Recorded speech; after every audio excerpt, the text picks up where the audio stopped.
प्रिय विद्यार्थियों, online classes में आपका स्वागत है। आज हम हिंदी साहित्य का अर्थात काव्य शास्त्र का टॉपिक लेते हैं, काव्य के गुण। क्या टॉपिक है? काव्य के गुण। तो सबसे पहले मैं बताना चाहूँगा कि काव्य के गुण किसे कहते हैं। देखो, काव्य के शोभा कारक धर्म गुण कहलाते हैं। जो काव्य में शोभा बढ़ाते हैं, जो वे धर्म होते हैं, काव्य की शोभा कारक धर्म गुण कहलाते हैं। काव्य में शोभा बढ़ाने वाले तत्व क्या कहलाते हैं? गुण। आचार्य दंडी ने इनकी संख्या 10 मानी है। काव्य के गुणों की संख्या कितनी मानी है? 10 मानी है।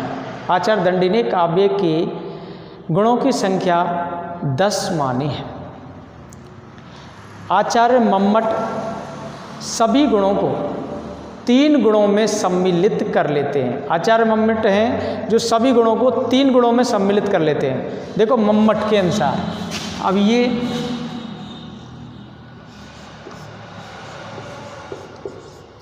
मम्मट ने 3 गुण बताए हैं: प्रसाद, ओज और माधुर्य। देखो,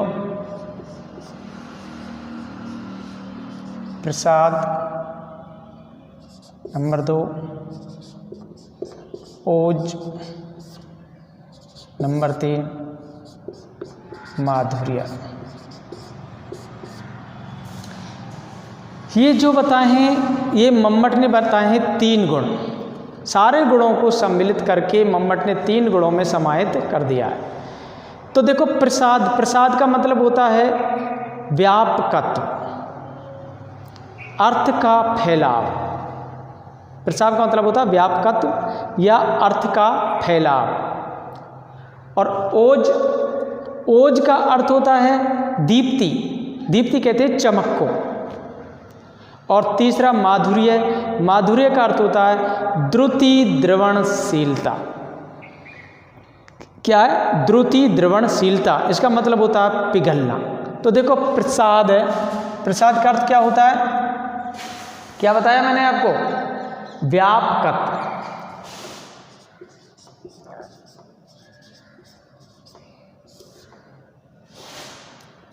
ओज का अर्थ क्या बताया? दीप्ति। और माधुर्य का अर्थ क्या बताया? द्रुति द्रवणशीलता। द्रुति द्रवणशीलता।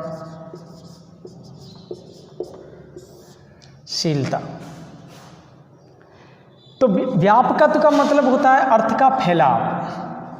अर्थ में व्यापक हो जाता है, अर्थ का फैलाव।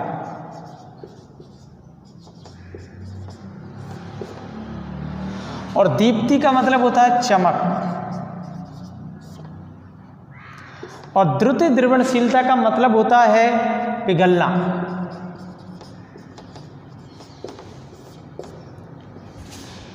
ये बताए हैं किसने? ये काव्य के गुण मम्मट ने बताए कि प्रसाद, ओज और माधुर्य। प्रसाद का अर्थ होता है व्यापकत्व, अर्थ का फैलाव।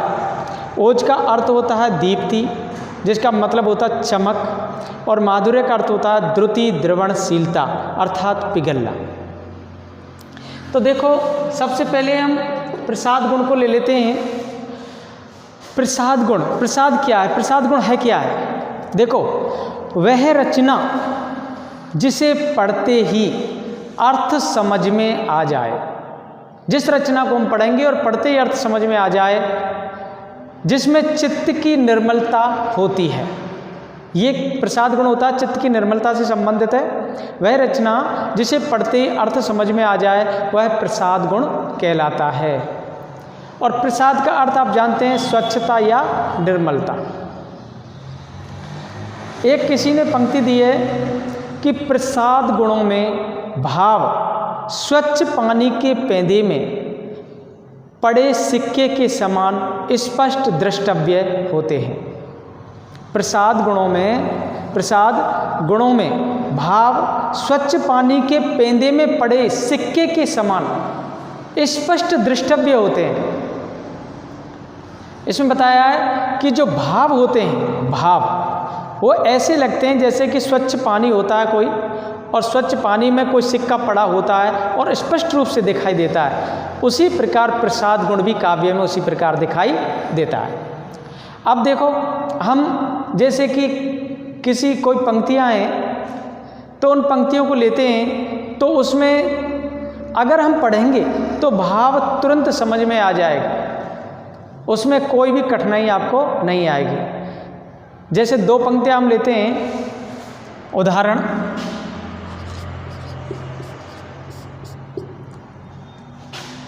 वह आता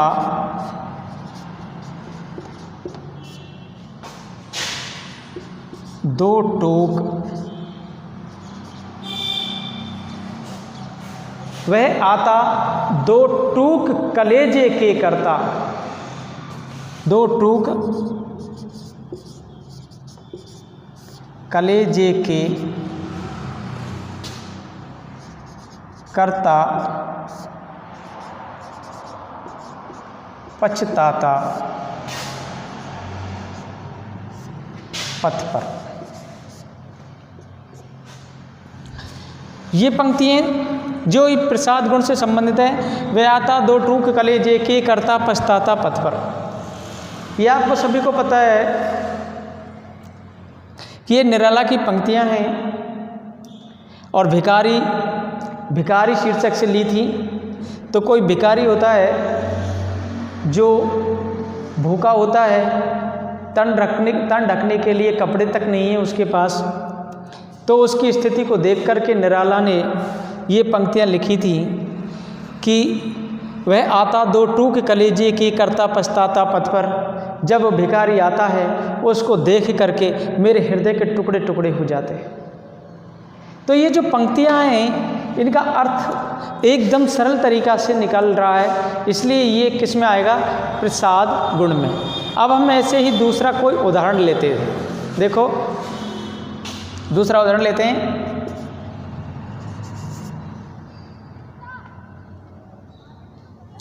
देखी सुदामा की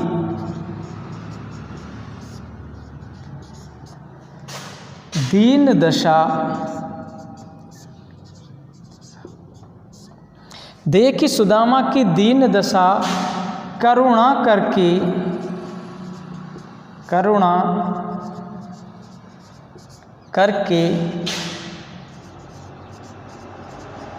करुणानिधि रोए।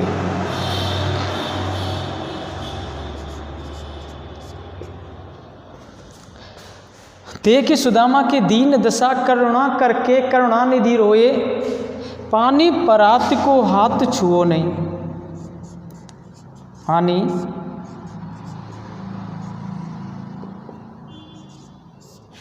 परात को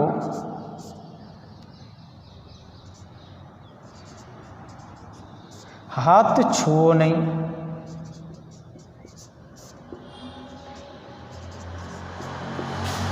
नैनन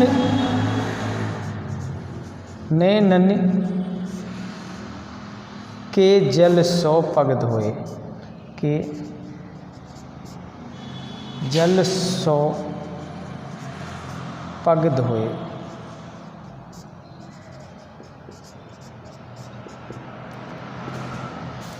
देखो ये पंक्तियां हैं। देखी सुदामा की दीन दशा करुणा करके करुणानिधि रोए, पानी परात को हाथ छुओ नहीं, नैनन के जल सो पग धोए। तो देखो ये जो पंक्तियां, इनका अर्थ एकदम सीधा सीधा निकल रहा है। कैसे कि भगवान श्री कृष्ण सुदामा की दीन दशा को देख करके, गरीब स्थिति को देख करके और रो पड़ते हैं। करुणानिधि कहते हैं भगवान श्री कृष्ण को, भगवान श्री कृष्ण सुदामा की दीन दशा को देख करके रो पड़ते हैं। पानी परात को हाथ छुओ नहीं, नैनन किए जल सो पग दो। और उन्होंने पानी से भरी हुई परात से हाथ तक नहीं लगाया और अपने नेत्रों से निकलने वाले अश्रुओं से उसके पैरों को, उसके चरणों को धो दिया था। तो देखो इसका कितना सीधा साधा सा अर्थ निकल रहा है। इसलिए ये किस में आएगा? प्रसाद गुण में। तो आप प्रसाद गुण को समझ चुके हैं कि प्रसाद गुण क्या है। अब लेते हैं हम अगला, कौन सा? ओज गुण।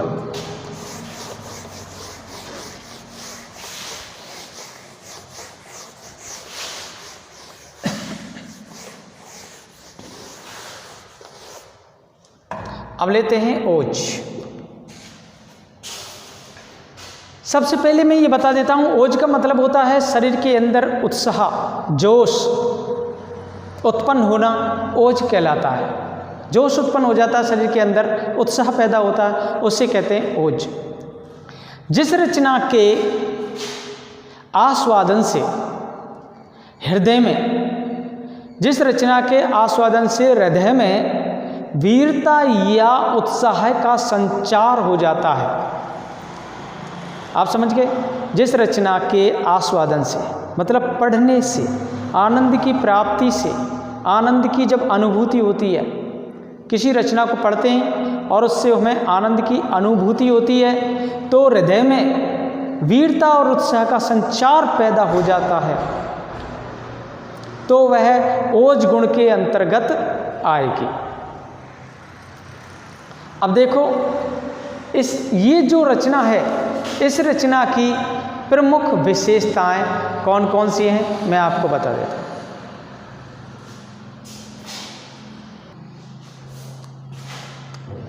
देखो ये इनकी जो विशेषताएं हैं, ओज गुण की जो विशेषता हैं वे हैं, जैसे कि नंबर 1, मूर्धन्य ध्वनियों की अधिकता होती है। इसमें मूर्धन्य ध्वनियों की अधिकता होती है। मूर्धन्य ध्वनियाँ होती हैं, मूर्धन्य ध्वनियाँ कहते हैं जब हमारी जीभ का नुकीला भाग ऊपर के मसूड़ों से टकराए, वो मूर्धन्य ध्वनियाँ होती हैं। टे ठे डे ढे, ये मूर्धन्य ध्वनियाँ हैं। और लंबे लंबे समासों का प्रयोग, 2 या 2 से अधिक शब्दों को जोड़ करके जो बनते हैं उनका प्रयोग किया जाता है, लंबे लंबे समासों का प्रयोग। नंबर 3, द्वित्व व संयुक्त वर्णों की अधिकता होती है। द्वित्व व संयुक्त वर्णों की अधिकता, द्वित्व कहते हैं जो 2 शब्द डबल आ जाते हैं, या फिर एक आधा वर्ण और एक पूरा वर्ण मिलकर के आ जाते हैं, द्वित्व वर्ण। और संयुक्त वर्ण जो दोनों शब्द मिलकर के, जैसे कि क्षय, त्रय, ज्ञ, श्रेय, ये शब्द संयुक्त वर्णों में आते हैं, इनकी अधिकता अधिक होती है। नंबर 4, अनुस्वार व अनुनासिक वर्णों का इनमें अभाव होता है। अनुस्वार कहते हैं जब हम, अनुस्वार का मतलब होता है अंग वाला जो शब्द होता है, ऊपर जो शब्द के ऊपर, वर्ण के ऊपर जो अंग की बिंदी रख दी जाती है, वो अनुस्वार होता है, जो कि नाक के माध्यम से उसका उच्चारण किया जाता है। और अनुनासिक होते हैं जो नाक और मुंह दोनों से जिसका उच्चारण किया जाता है, वो अनुनासिक होता है। जैसे कि आँख, ऊँट, आंधी, ये शब्द हैं, ये अनुनासिक शब्द हैं, अनुनासिक शब्द हैं। अब इसी प्रकार टे, ठे, डे, ढे, शे, रे तथा अणे शब्दों का प्रयोग किया जाता है। इसमें मूर्ध ओज गुणों के अंदर किसका प्रयोग किया जाता है? टे, ठे, डे, ढे, शे, रे तथा अणे शब्दों का प्रयोग किया जाता है। और रेप से संयुक्त वर्ण होते हैं, रेप कहते हैं जो रे जब रे का जब प्रयोग किया जाता है, रे का जैसे कि ऊपर की तरफ भी प्रयोग किया जाता है, जैसे कि क्रे, ये जो शब्द है क्रे, ये रेप में आ रहे हैं सभी। ये रक, द्रे आदि, ये जो शब्द हैं ये रेप के अंतर्गत आते हैं। रेप से संयुक्त वर्ण होते हैं ये सारे प्रयोग, ये सारे वर्ण हैं जो ओज गुण के अंतर्गत आते हैं। जब इन विशेषता, ये सारी विशेषताएं किसी काव्य की पंक्तियों में आ जाती हैं तो समझो कि वो ओज गुण से संबंधित पद है। और बढ़ो, चलो, करो, ये शब्द भी आ जाते हैं तो ओज गुण के अंतर्गत आते हैं। अब जैसे कि हम एक उदाहरण ले लेते हैं, देखो बच्चों, एक उदाहरण ले लेते हैं, इनको मैं मिटा देता हूँ।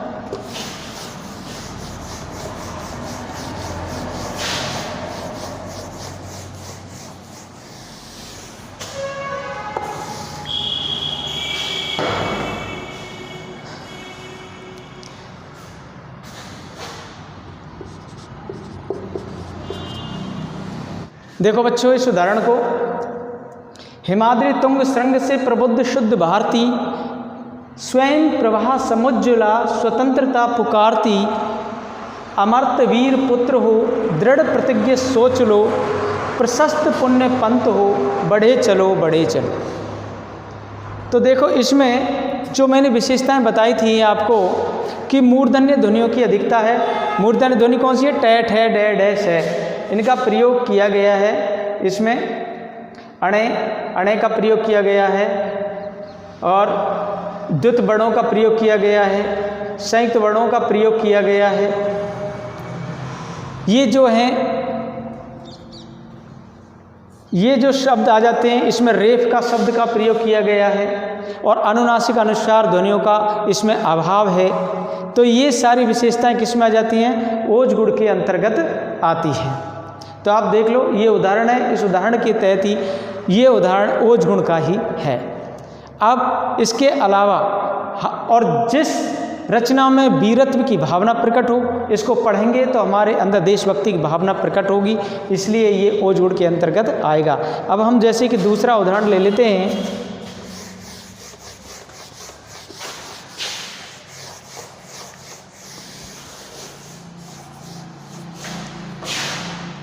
देखो 12 बरस लो कूकर जीवे,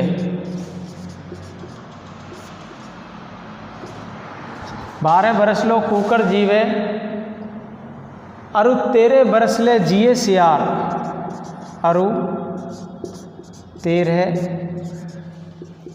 बरस ले, अरु 13 बरस लो, 12 बरस लो कूकर जीवे, अरु 13 बरस लो जिए सियार,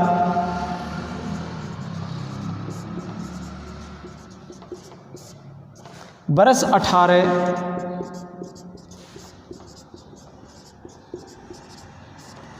क्षत्रिय जीवे,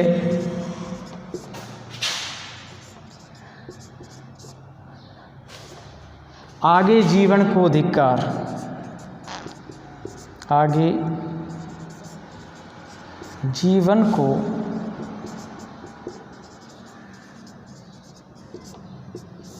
धिक्कार। ये जो पंक्तियां हैं वैसे परमाल रासों से ली गई हैं। ये जो पंक्तियां हैं इसमें इसको अगर आप पढ़ेंगे तो हमारे अंदर एक जोश उत्पन्न हो जाएगा। इसमें योद्धाओं की चर्चा का वर्णन किया गया है कि 12 बरस लो कूकर जीवे। कवि कहते हैं कि 12 बरस, केवल कुत्ते की उम्र 12 बरस होती है और सियार होता है उसकी उम्र 13 बरस की होती है। बरस 18 क्षत्रिय जीवे, और जो क्षत्रिय होता है, जो युद्ध में युद्ध करने के लिए जो व्यक्ति जाता है क्षत्रिय, उसकी उम्र केवल 18 वर्ष मानी गई है। और उसने कहा अगर कोई क्षत्रिय 18 वर्ष से अधिक जीता है तो उसके जीवन के लिए धिक्कार है, क्योंकि जब 18 वर्ष का हो जाता है क्षत्रिय पुत्र तो वह रण में चले जाता है और वहाँ पर शहीद हो जाता है। इसी प्रकार इसके जो पंक्तियाँ, इससे हमारे हृदय में जोश उत्पन्न होता है। इसलिए ये जो पंक्तियाँ हैं वे किसके अंतर्गत आएंगी? ओज गुण के अंतर्गत आएंगी।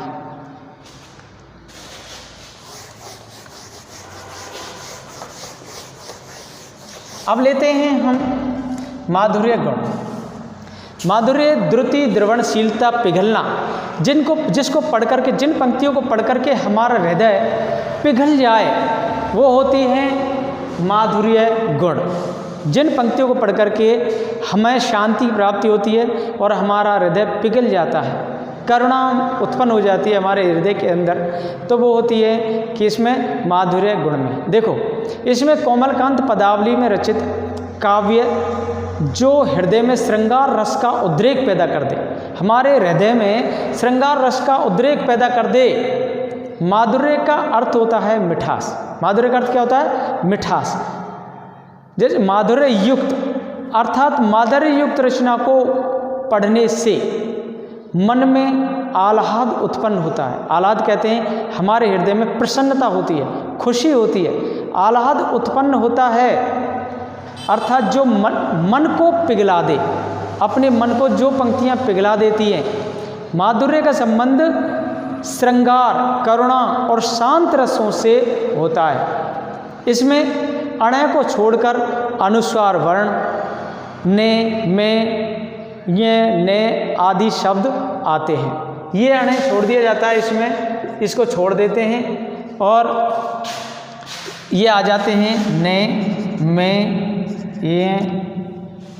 ये जो शब्द हैं, ये शब्द किस में आते हैं? माधुर्य गुण के अंतर्गत आते हैं।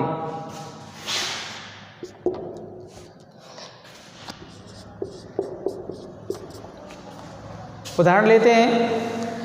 मधु में वसंत जीवन वन के, वह अंतरिक्ष की लहरों में, कब आए थे तुम चुपके से रजनी के पिछले पहरों में।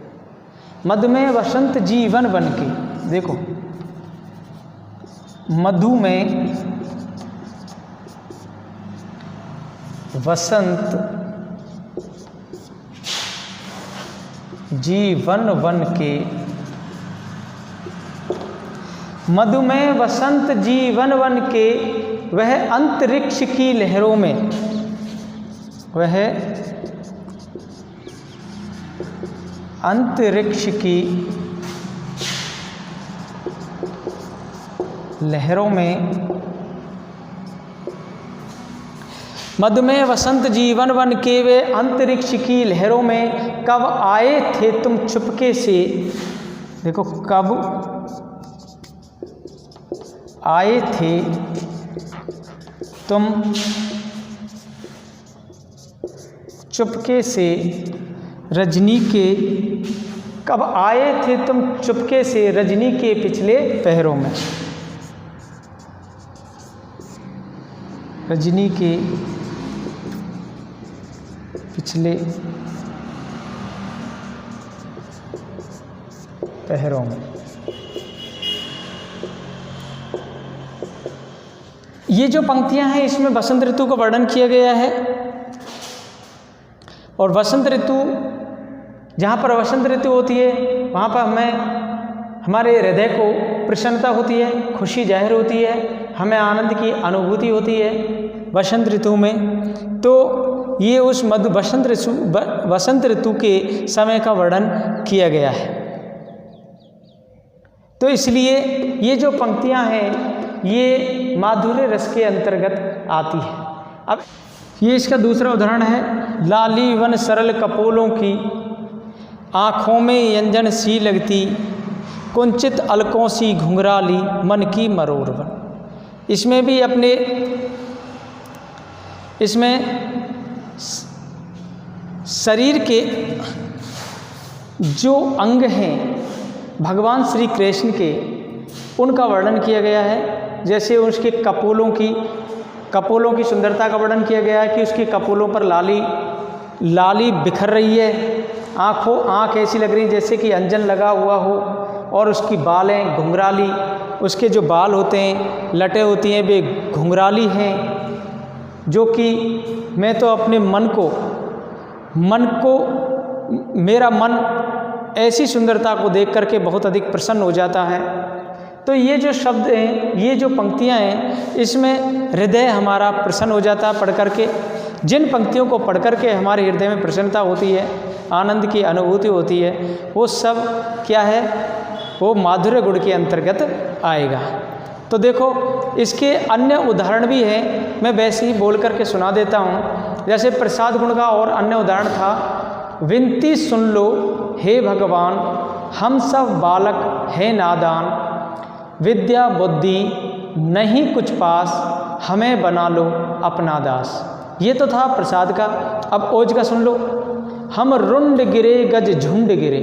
इसमें देखो ऐसे शब्द हैं जो कि उन शब्दों को पढ़ कर के हमारे एकदम झटका सा लगता है हमारे माइंड में। डे डे डे ये मूर्धन्य जो वर्ण है इनको पढ़ करके, हम रुंड गिरे गज झुंड गिरे, कट कट अवनी पर सुंड गिरे, भू पर हम विकल वितुंड गिरे, लड़ते लड़ते अति झुंड गिरे। इसमें एक तो वीरता की भावना दिखाई गई है, जो कि मैदान में जब युद्ध होता है तो युद्ध के समय पर कितने सैनिकों के सिर कट कट करके ज़मीन पर गिर जाते हैं, उस समय की ये बात, उस समय की ये पंक्तियाँ कही गई थी। इसमें डे ढे का प्रयोग किया गया है, मूर्धन्य वर्णों का प्रयोग किया गया है, ओज की भावना उत्पन्न हो रही है, इसलिए इसमें कौन सा ओज गुण के अंतर्गत आएगा। इसी प्रकार माधुर्य गुण, माधुर्य गुण में मैंने बताया था इसमें द्रुति द्रवणशीलता होती है, जिसका मतलब होता है जहाँ हृदय जहाँ पढ़ करके किसी रचना को हृदय पिघल जाता है, जिसमें करुणा उत्पन्न हो जाती है, आनंद की अनुभूति होती है, शांति मिलती है, वो होती है कौन सा, माधुर्य गुण। जैसे मंद मंद मुरली बजावत अधर धरे,